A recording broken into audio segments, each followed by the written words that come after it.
Hello, and welcome to the virtual book tour on implementing project portfolio management, a companion guide to the standard for portfolio management. The agenda for today's session includes an introduction. Why did we create this book in the first place? The biographies of the contributors, there are 8 of us, and then do a little deeper dive in the various section of the book, starting with the executive guide, the practitioner guide, and the strategist guide. And later, as we'll explain, the executive guide was designed for the decision maker, the practitioner guide is designed for the portfolio managers, and the strategist guide is designed for the thinkers and the tinkers out there who want to look beyond just the current way of doing portfolio management. And then we'll also talk about some of the next steps. The idea of this book first appeared in one of the early workshops of the Portfolio Standard Committee back in around 2015. This is when we received the direction from PMI to create the fourth edition of the standard as a principle-based standard, which is a significant deviation from the previous editions, which is really a process-centric standards. As a principle-based standard, the main question that the book attempts to answer is really what is portfolio management. And this is a significant deviation from the past, which is really not just the what, but also how portfolio management is applied. So as the committee started working, really addressing the question what is, a lot of the hows that we discussed, especially by the various contributors, was sort of put aside. Now, this doesn't really tarnish in any way the accomplishment as well as the usefulness of the Portfolio Management Standard 4th edition. As a principle-based standard, we are able to really broaden the coverage of what portfolio management is about. For example, we added a performance domain on life cycle, as well as really highlighting the importance of value and elevating it to its own performance domain. We also make the standard more concise. So if you look at sort of the core meaty part of the standard, you notice that the fourth edition is only really 95 pages versus 135 pages in the previous edition. Now, for those of you who've been working with PMI and using, for example, the PMBOK, you know how difficult it is to actually shrink a standard as PMBOK has grown a little bulkier with each successive edition. So to the committee, this is really an incredible accomplishment. The 8 of us who really thought about, we should maybe perhaps sit back and write another book and really addressing the house, came together and created this book. What we wanted to do is create a highly useful book on portfolio management and really accessible to 3 primary groups of audience. These are the business executives and organization leaders. So part 1 of the book sets the introduction but also sets the business case for portfolio management. These decision makers probably don't need to know all the levels of detail on how to apply portfolio management techniques, but what they do need to know is where among the organizational activities that portfolio management exists and how does it really add value to the organization. Part 2 is written for the portfolio managers and the practitioners. This is mapped very closely to the standards, literally chapter by chapter. And it provides the detail on how to provide portfolio management. Last is the strategists and the thinkers. This is the part 3 of the book. For those who are looking to go beyond just a mere understanding of the current world of portfolio management and sort of raise the curtain a little bit and peek behind it to see what's likely to come in the future. In there, we have quite a number of various discussions from strategic business execution, system thinking, complexity, cross-cultural, and other discussions I think that's highly useful. So what's in it for you? Why should you spend the next hour with us? First of all, thanks many thanks to those who joined us at the launch of the book tour on November 1st, 2018, which was the International Project Management Day. In this hour of recording, what we'll do is cover the broad view of this book. So, in addition to thanking you and our gratitude for your hour, we believe there are at least four important values for you. First, learn the content of the book, which very closely map to the standard. So in some ways, you're sort of gaining two value in one, as well as some of the latest thinking in portfolio management. The book itself is supported by its own website, www.implementppm.com. And our plan is to provide the latest thinking there, and also adding some tools and perhaps blog posts. So please bookmark this page. Also on this site, you're able to contact each of the contributors individually should you have specific questions. Next, network and join other practitioners with a special discount offered by PMO Advisory. So what we did here is we created a LinkedIn group called Companion Guide to the Standard for Portfolio Management. It is designed to support this book, and you can see the link here to join.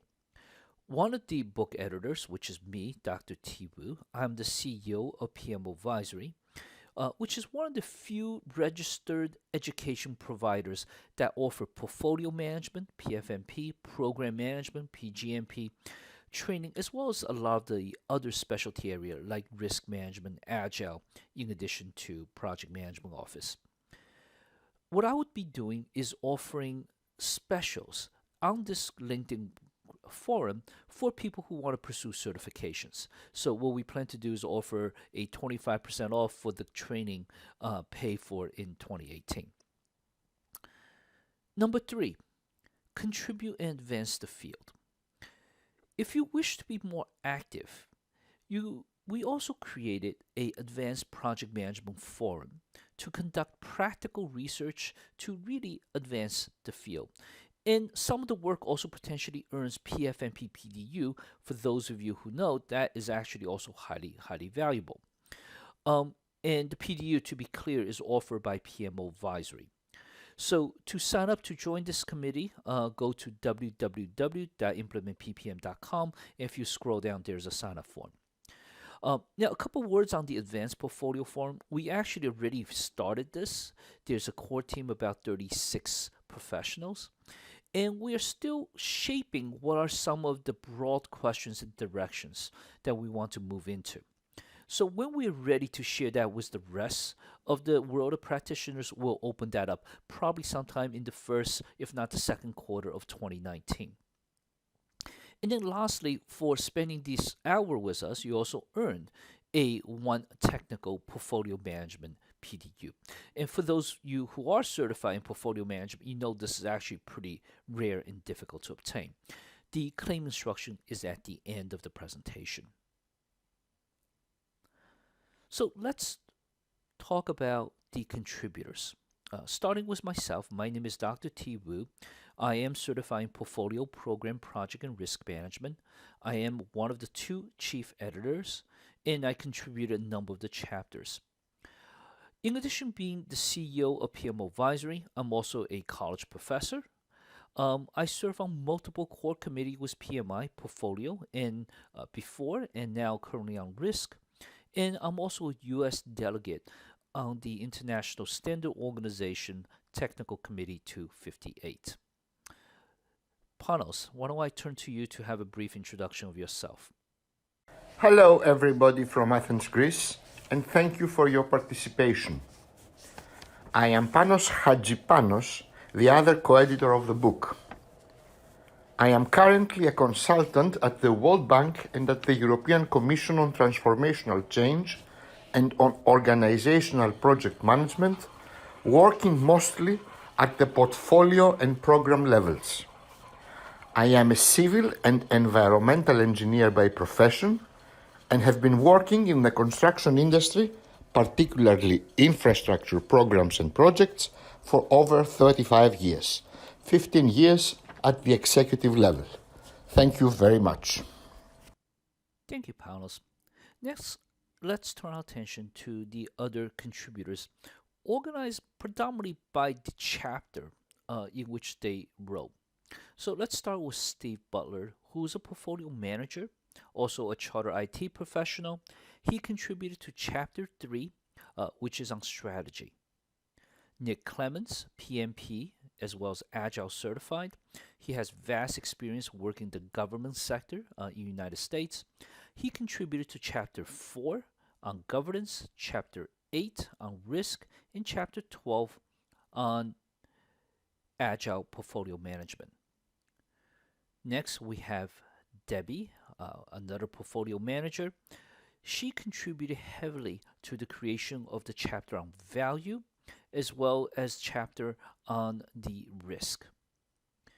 We have Warren Long, who is a professional engineer in PMP, and he spent considerable time editing the book.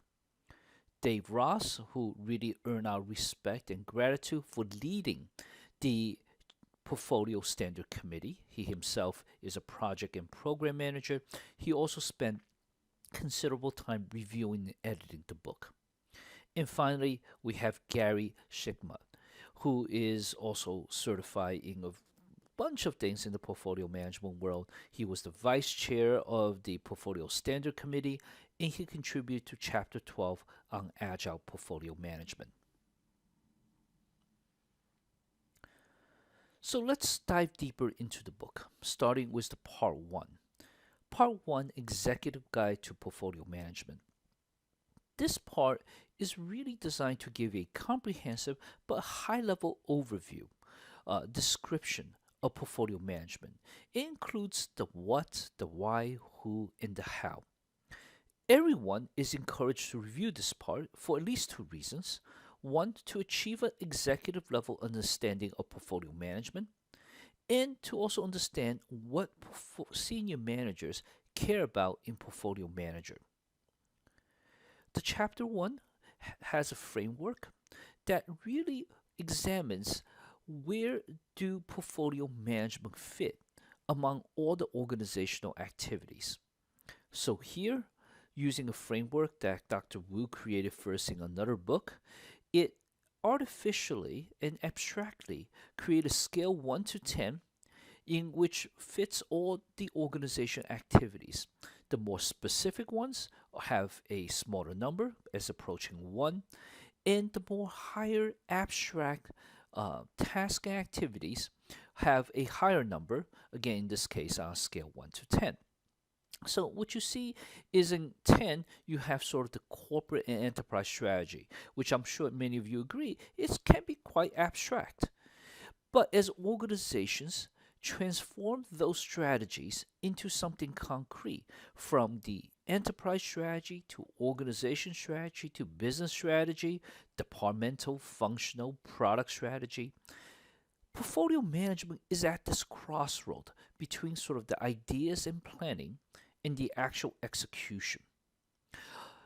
From portfolio in organizations, there could be programs, projects, other initiatives, sometimes the work assigned to specific departments and teams, and finally, at a very specific task and activity in which a programmer sitting in Palo Alto is typing out a line of code in support of a project, which is a part of program, which can be a part of portfolio, that builds a new product for a technology company, for example. Here you also see later, which we'll talk about, sort of the three major pillars of organizational activities. The idea of planning, changing, and operating. Very quickly, planning deals with an organization's plan. Even a mom and pop shop down the street corner selling candies will still have to count how many candies they sold so they can replenish that. In a larger organization, of course, planning activity can be quite significant, including executive offsites, annual budgeting. Operating is keeping the lights on, moving the business as usual, making the money. For example, in a cookie company, it would have been selling the cookie, making the cookie, distributing it, selling it, taking that revenue to continue the operation of the company. However, no organization can really truly stay static and still be effective moving forward. And that is the realm of changing. Now, portfolio management fits right in that crossroad between that planning, changing, and operating. So, in chapter one, we make a case for portfolio management. We talk about what is portfolio management and portfolio. What are the relationship between portfolio management and organization, between portfolio program project management, and how to make portfolio management work? What are some essential principles that executive ought to keep in mind? And then finally, how to be an effective portfolio manager. The next the next part is now moving into the second part, a practitioner guide to portfolio management. This part offers an in-depth examination of the various performance domains discussed in the Standard for Portfolio Management, the fourth edition. In addition, this book goes beyond the standard with some additional domains and concepts that are in practice today. Each chapter offered new insights on how to apply the principles covering the standards, and as appropriate, selective tools and templates are introduced. So here in this book, you'll have the portfolio lifecycle, strategy, governance, capacity and capability, engaging portfolio stakeholders, value management, and risk management.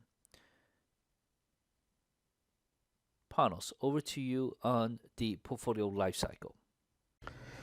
Chapter 2: The Portfolio Lifecycle. The current edition of the Portfolio Standard encompasses for the first time a portfolio lifecycle. The entire cycle of the portfolio includes initiation, planning, execution, and optimization. Throughout the portfolio lifecycle, portfolio management is performed in an organizational environment which is usually much broader than the portfolio itself.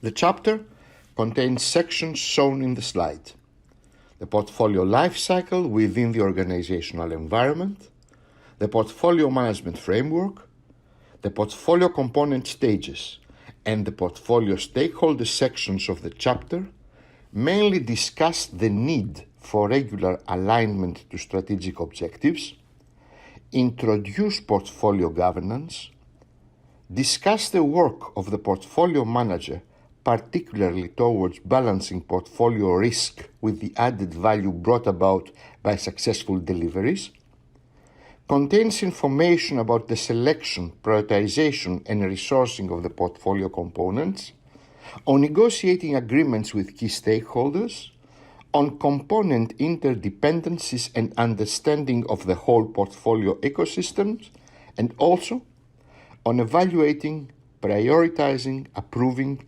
and implementing change. The remaining sections deal with the very important topic of component interrelationships, with managing dependencies and component interfaces, on how the organizational framework influences a disciplined portfolio management process, and on how dependencies evolve during the portfolio lifecycle. The last section includes some discussion on proven good practices that the portfolio manager may follow. Thank you very much. T, back to you. Thank you, Panos. In chapter 3, we turn our attention to portfolio strategic management. This chapter is written by three of us: Steve Butler, myself, and also Panos.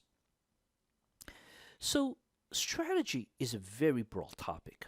What we try to do here is simplify strategy into what I consider the three general type of strategies.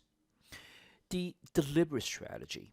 This is when organization, very much like the traditional waterfall planning, figure out what they really want to do at a fairly detailed level before they started organizing and committing resources to their implementation. That is a fairly classical way of looking at business strategies, and most organization practices some form of this classic practice. But as we know, the world is very fast moving. Agility, for example, is on top of a lot of executives' mind. And so in the last 20, probably 30 years, a new style of strategy started emerging, and it is called the emerging strategy.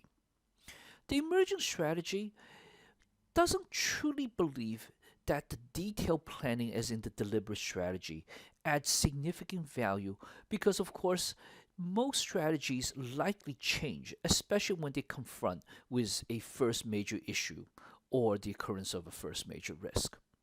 So the emerging strategy really sets the direction of the company and then sort of move toward that direction along the way, and they may change. So by the time they get to the final destination, it may not be the north that the organization originally set out to do. It could be northeast because the whole market have changed.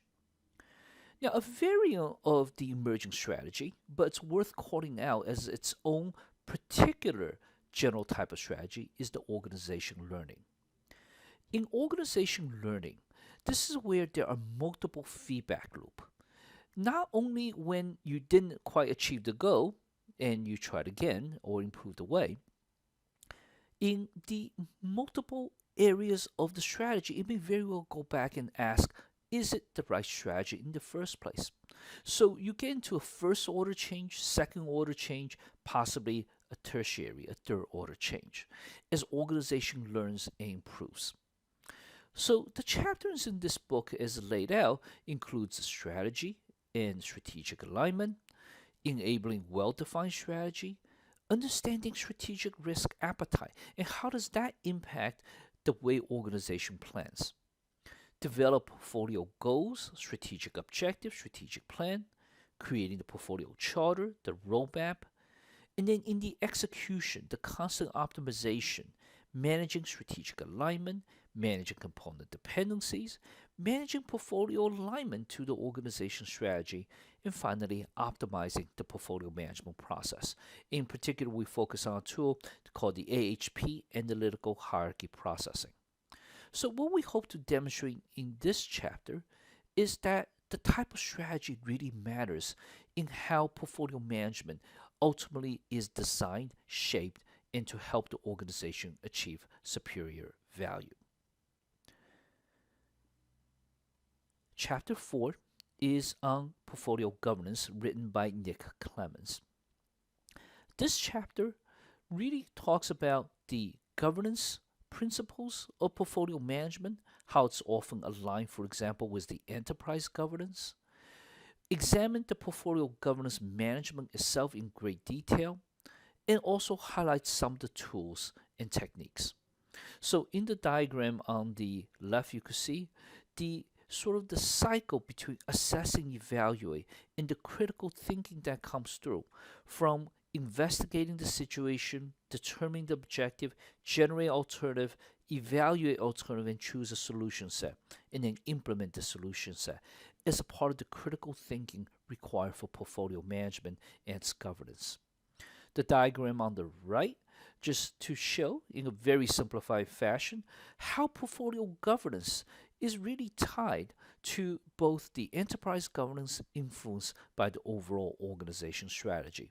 You also provide a broad overview of how portfolio programs as well as project and all of them come together and fit in. Next, we'll turn to Panos for Chapter 5 on resource capacity and capability management. Panos. Chapter 5 Portfolio Resource Capacity and Capability Management. Portfolio component resourcing is obviously of paramount importance. If components are not resourced properly, the portfolio will fail to accomplish its intent to fulfill organizational strategic objectives. The objective of portfolio resources capacity and capability management is to determine the optimal balance between what the organization can do now, capacity, and what the organization has the potential to do, capability. Capacity and capability management focuses on the human, financial, and other assets an organization utilizes to resource the entire portfolio. Capacity and capability management's primary function is to balance resource supply with resource demand for all the components of the portfolio throughout the portfolio life cycle. The term supply refers to resource capacity. It includes funding and staffing resources, as well as equipment and other physical assets shared among portfolio components. Demand refers to the resource requirements from the portfolio components.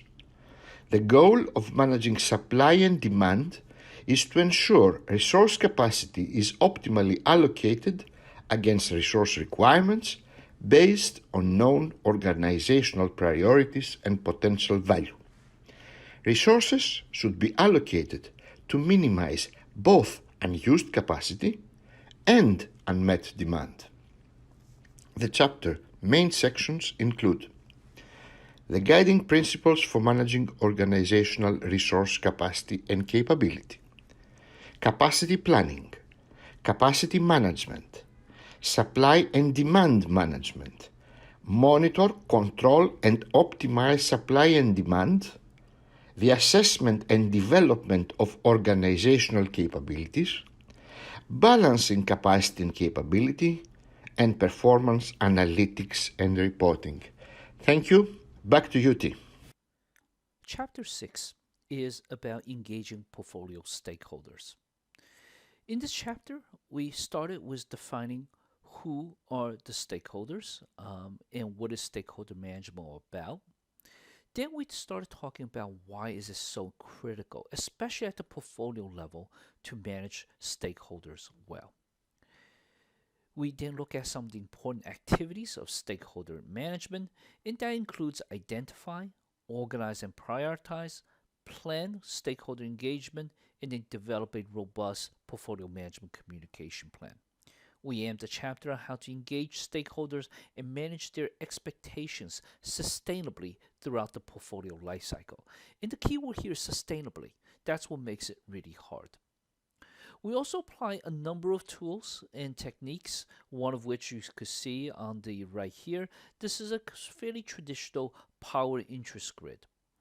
Power is on the y-axis, high versus low, and the interest is on the x-axis. These are people's amount of interest they have on this particular portfolio. Low means very little interest, high, of course, very involved. And as you see in this matrix, the 2 by 2, you could create 4 quadrants, starting with engage proactively in quadrant 1. These are really the stakeholders with high interest and high power, which of course can be the stakeholders such as sponsors, executive sponsors. Sometimes it could be customers as well, who the end users of internal system, for example, they have a high interest to know what is exactly going on. And some of the executives in those stakeholder groups and user groups may also have sufficient influence to be in that high category. The next, you have the second group, which are the ensure satisfaction. These are more the people on the peripheral.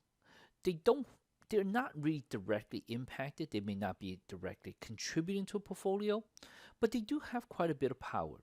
These could be executives in other areas or even the C level who may see a lot broader portfolio. This could be one of the items, but not directly impacted. So these are the stakeholders that the portfolio manager need to make sure that they're satisfied, because they do have quite a bit of influence and power over your portfolio. But day to day, they probably are not as an intimate concern and interest. Next, you have the 3, sustained communication. These are a group of stakeholders who don't have as much power, but who actually are quite involved. These could be the core team members. They could be the end users. The end users, in some cases, may not have a lot of influence over the particular portfolio, and it could be customers. But these are people you really want to make sure that they're happy and sustain that communication. And finally, you have the 4th group, which is the monitor change. These are people relatively low on the power, relatively low on the interest side. Again, it could be end users, for example. If it's a public work set of portfolio of engagements, these could be the general public in some cases. They are not particularly influential on the overall portfolio, and they don't really have too much concerns and interest in it, but they may be impacting some ways. So there, you want to monitor the change. Should that group suddenly becomes more interested or more powerful, let's say there could be a regulatory body in the peripheral, and for the most part, it doesn't really touch upon the portfolio. But if suddenly the work has changed in your portfolio that start engaging that segment of the regulators, then of course they can now be more powerful in directly impacting your portfolio, and hence you need to engage them. So that's monitoring the change. Chapter 7 is about portfolio value management. This is written by Debbie McKee, um, and it really elevated the value management to the rightful place in portfolio management. After all, this entire endeavor of called portfolio management is about helping organization achieve superior value. There are four main chapters in this book: setting and negotiating value targets. Um, the portfolio, depending on organization, can have very different goals. So what's value in one organization may not be value in another.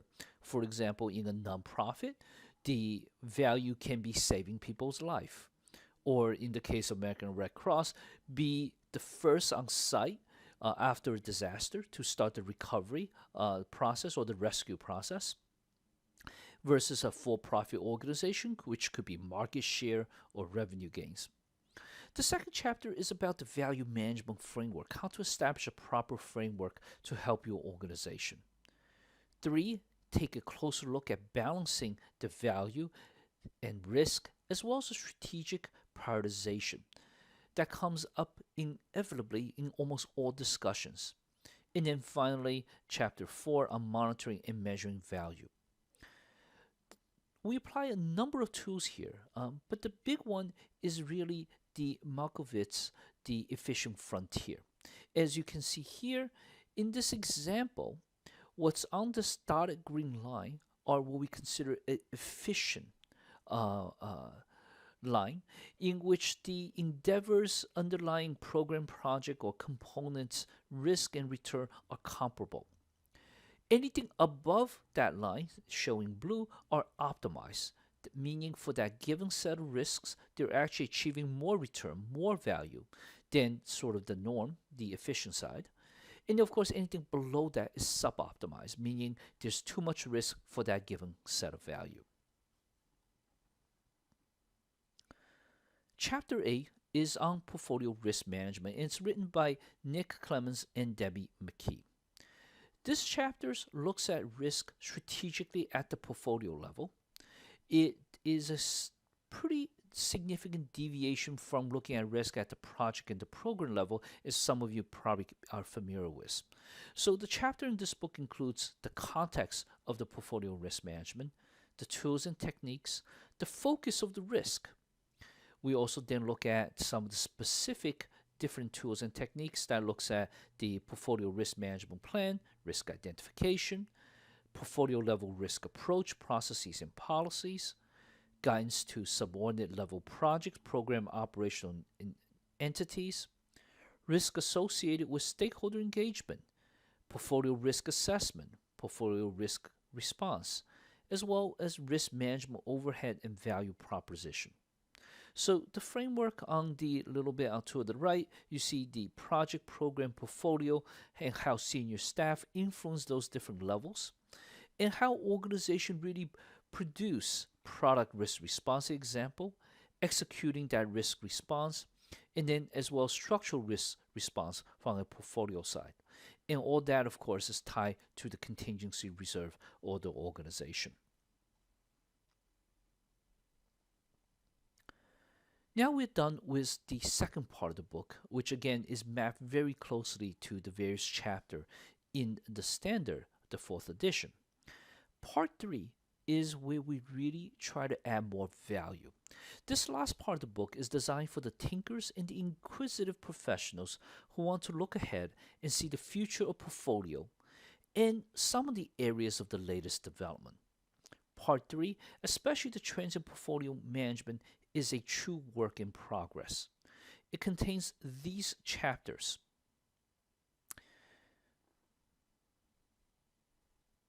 Let's start with Chapter 9, Strategic Business Execution. For those who knows me, this is very close and dear to my heart. What I believe, of course, is that organization, for example, can achieve very little until they really roll up their sleeves and start doing things. And doing things, of course, is in the world of business execution and is inherently more difficult, more prone to challenges and obstacles and issues and risks than just the planning. Chinese has an old saying, 1,000-mile journey starts with the first step. An organization must take that first step.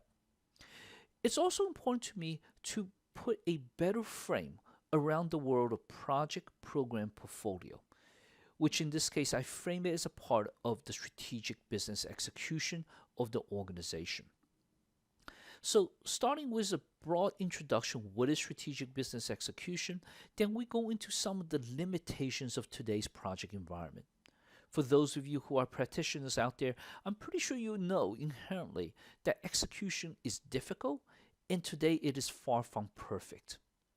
So we'll lay out a strategic business execution framework that you see on the slide here, and we'll explain that a little bit later, that really includes the four major pieces. That includes creating the execution excellence culture, enhancing individual competencies, building and strengthening core disciplines, and achieving integration throughout the organization through the integrated processes. And by putting these four together, organizations are able to achieve execution excellence. Diving a little bit deeper, if you look at each of those four components, starting with the culture, for example, there's a culture for accountability, commitment, follow through, resiliency. And there could be others. The enabling competency that works more at the individual level and sometimes at a small team level that includes decision making, problem solving, managerial courage to make, let's say, unpopular decisions but the right decisions, the deep analysis. The integrating process. This is what I often call the glue that ties the organization together. Without that glue, organizations are just different sort of stovepipes, as you could see in the factory. What connects one part of the factory or operation or business unit to another? These are the integrating processes such as communication, knowledge management, issue management, performance management, strategic alignment. And then finally, the core disciplines. Organizations have many core disciplines. In the strategic business execution framework, the four that happens the most in the world of project management includes project, program, portfolio management, PMO, but there could be others such as process improvement, reengineering, organization change. So this framework is comprehensive that sets the stage when organization performing these well to achieve superior execution excellence. So here are some steps that we think are most valuable. First, establish a culture of doing the right things, which is through portfolio management, and doing them the right way, which is really the domain of program, project, and operation management. Next, genuinely treat people as the most important assets of the organization. Company talks about it all the time. People are our most important asset. But do they help people build those competencies that are most relevant to the organization? 3, develop and nurture the core disciplines as required to achieve organization goals, as if that includes portfolio management, project management, program management. And then finally, create sort of that binding force or the integrating processes that joins together the various parts of the organization into a more cohesive whole. Next, we'll turn to panels for applied system thinking here, as well as the complexity on the next slide. Panels. Chapter 10. Applying systems thinking to portfolio management. The current portfolio standard includes for the first time in a PMI foundational standard information towards a systems approach and discusses the influence of complexity to portfolio management. Considerably expanding the information given in the portfolio standard, Chapter 10 deals with the application of systems thinking to the management of portfolios. The chapter includes the sections depicted in the current slide. At first, systems thinking is introduced, followed by how a systems approach introduces a synthesis that accounts for component interrelationships. These need to be examined further to the separate analysis of each portfolio component. Even when many of the parameters influencing the portfolio can be anticipated, there are always parameters and conditions, usually important ones, that cannot be anticipated. To probe for these, usually by investigating patterns, one must focus on the interconnections between the portfolio components, namely on the interdependencies dynamics, the flow of information, activities and change, the stacks created, and the feedback loops related to them. Examples include the execution of strategy, interactions with key stakeholders, limits to resourcing portfolio components, changing environmental conditions, the ubiquitous phenomenon of emergence, etc. Guidance is provided so that portfolio managers understand the basic building blocks of their portfolio systems and the portfolio system properties. Further guidance is provided on the critical steps required in order to integrate a systemic approach with the mainstream deterministic practices and processes throughout the portfolio lifecycle. Within the chapter, the reader will find practical information on the basic concepts of reference and the systems view that the portfolio manager has to consider iteratively during the whole portfolio lifecycle. These concepts include wholeness, component interactions, system state, stability, instability, change over time, system structure, subsystem structure, roles, behaviors and characteristics, complexity, with emphasis on ambiguity, emergence, adaptation, non-proportionality, and self-organization. Moving to Chapter 11, which has the title Encountering, Harnessing, and Navigating Complexity, the first chapter section deals with complexity awareness. You need to be constantly aware of existing as well as evolving complexity in order to navigate complexity and sometimes create conditions for its harnessing. The main themes discussed in this section are that portfolio systems are transformational and adaptive to emergent environmental change, may self-organize, and that certain parts of the portfolio system usually exhibit non-proportionality. Small changes can create disproportionately large consequences. The section contains a discussion of the characteristics of complex adaptive systems and of their effects. The next section presents the causes of complexity in a portfolio environment together with their effects. Primarily, human behavior, which is of course the most important complexity enhancer, is discussed. The central issue for emergent complexity has to do with people. We are the most important cause of complexity in project-based work. Humans are impeded by their cognitive limits, which are often unacknowledged. Complexity resulting from human behaviors stems from the interplay of behaviors, demeanors, and attitudes of people. Moreover, these factors may hinder the clear identification of goals and objectives. Further to human behavior, the component dependency dynamics and the behavior of the portfolio system are discussed. Finally, complexity caused by ambiguity, emergence, and uncertainty is presented. In addition to the causes of complexity for project-based work, there exist many classifications of complexity, each having a number of navigational good practices. Information of these is presented.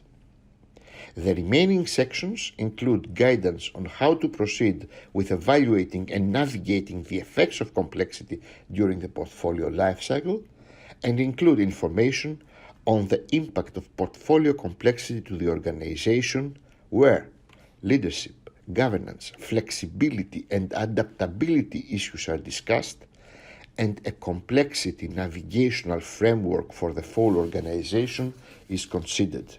Thank you very much. Back to you, T. Chapter 12 is written by Gary Sigma and Nick Clemens on Agile Portfolio Management. Now, for those of you practicing project program and portfolio management out there, you know Agile has taken this world by storm. There is a lot of value, tremendous amount of thinking in the Agile space, and is evolving very quickly. And of course, as like other management discipline, it is impacting and shaping and reshaping, I should say, how portfolio management is being considered. So here, Gary and Nick has taken this challenge of writing a chapter on what are some of the latest practices, tools, and techniques that they see in the world of Agile portfolio management. Starting with a broad coverage of Agile Manifesto, talk about the differences between Agile and traditional project and task management, explain some of the benefits of Agile, why there's a need for Agile portfolio, and then examine the various parts, starting with strategic alignment, key stakeholders, how Agile is practiced in the project program portfolio management world, what are some of the scaling techniques, decision cycles, product requirements, as well as funding management, and then with a conclusion. The table on the left shows the correspondence between the Agile and portfolio management governance level. So here we create an abstract scale of 0, 1, 2, 3, and 4. At the 0 level, you have the story, which is in the Agile world, for example, the Scrum. In the portfolio, that could be mapped to task or activity or work packages. At level 1, in the Agile world, you could have the feature delivery, multiple sprints, themes, incremental, modular, epics, iterations.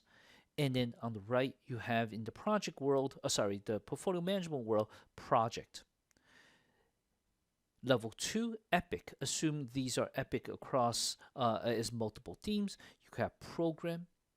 Then you truly have portfolio. And a portfolio can have components that have many different methodologies. So there's nothing inhibiting in a particular portfolio that all project has to be executed one way or the other. And then finally, getting to the senior management with the strategic thoughts.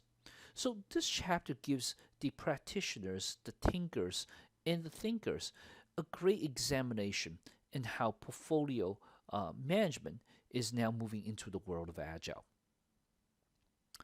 Next, we'll turn to Panos on really the cross-cultural challenges.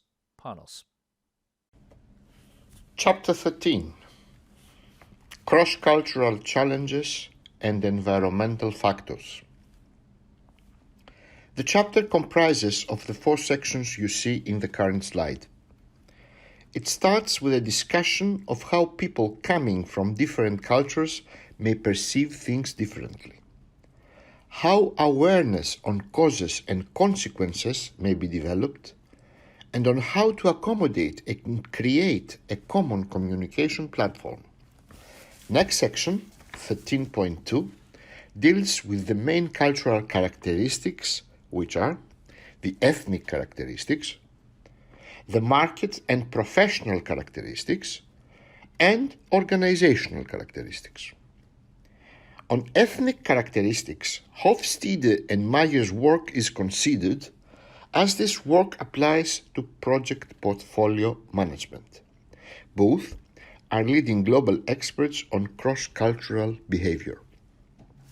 When working with multicultural teams and stakeholders, the portfolio manager needs to know about the approaches of different cultures, needs to have the flexibility to work productively with the various individuals, and to give or take no offense from misunderstandings due to the inevitable existing cultural differences.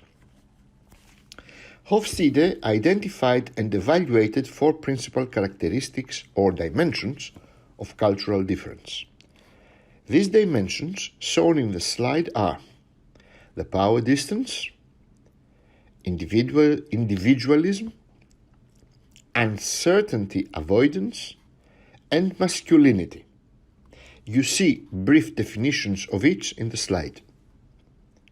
These differ a lot among different ethnic cultures, and these characteristics may impact common understanding and cooperation. The second important phenomenon discussed in the chapter are the cross-cultural perceptions of time.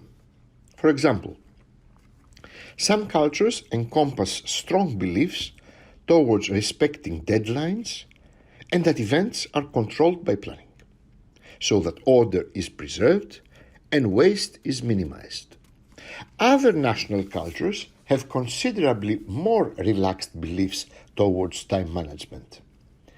A detailed discussion based on the two ancient Greek perceptions of time, chronos and kairos, follows, with examples coming from the management of current multi-ethnic portfolios. Both chronos and kairos are important concepts relating to how we use time in project-based work. We need to balance the pressure associated with achieving goals against the clock, chronos, with the need for social and opportune time, kairos, that promotes learning and knowledge transfer, and through kairos, windows of opportunity arise, the right time to grasp and take advantage of opportunities.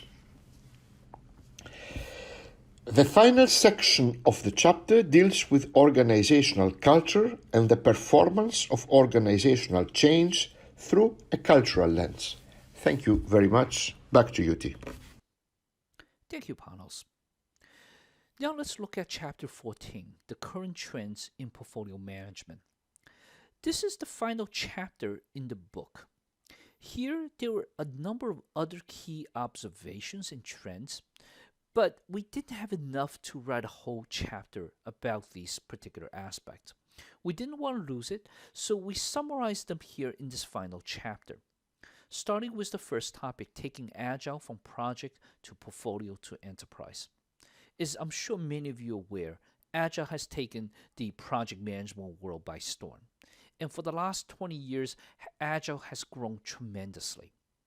Agile today is more than just a particular tool or technique or approach. It is a fairly robust set of principles that could be applied at all levels of the organization. In this chapter, or this brief section, talks about what we observe. Number two, using technology to manage emerging risk. Technology itself is also reshaping how organizations manage risks. These are the uncertainties. And emerging risks, by definition, are the unknown unknowns, even to portfolio managers.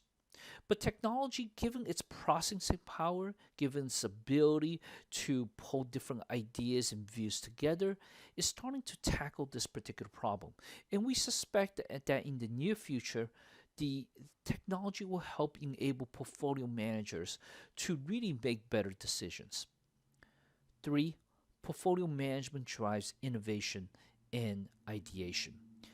As many of you are aware, there's a constant struggle, or at least a discussion, in the world outside whether process oriented disciplines such as project program portfolio management are improving or hindering innovation.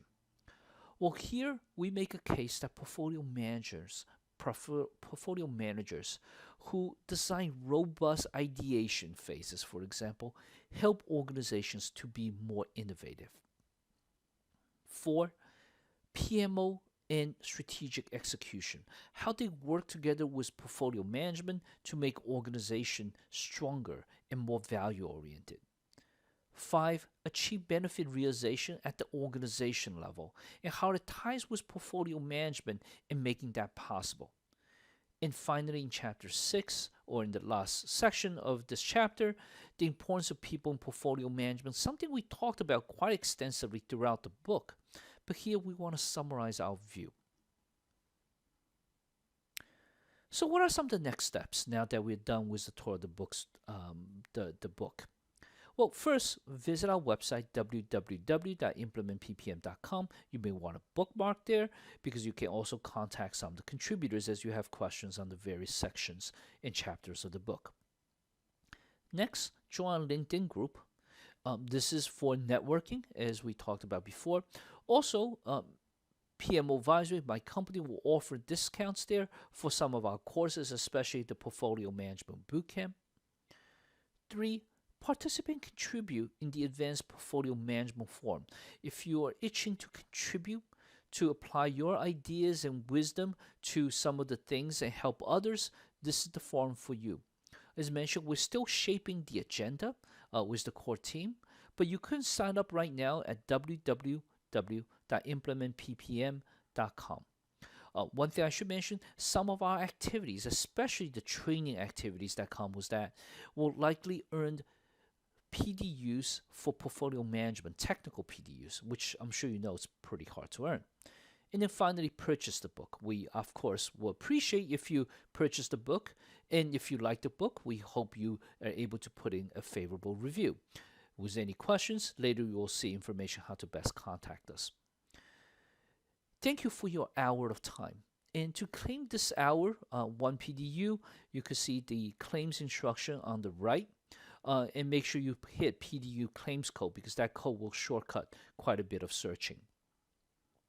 Thank you so much for your time, for spending about the last hour with us. You have my contact information as well as Dr. Panos Chesapanos. And just a quick word on PMO Advisory. PMO Advisory is a leader in project management training. We are one of the few companies that covers the broad spectrum of project program portfolio management as well as other areas, PMO, risk, agile, organization change. We're also creating a new program for people who want to pursue the topmost level, the chief project officer, as well as other senior project executive roles. We are PMI REP, so please come back and visit us. And at www.pmadvisory.com/business training. Thank you so much, and thank you for your time. Have a wonderful day.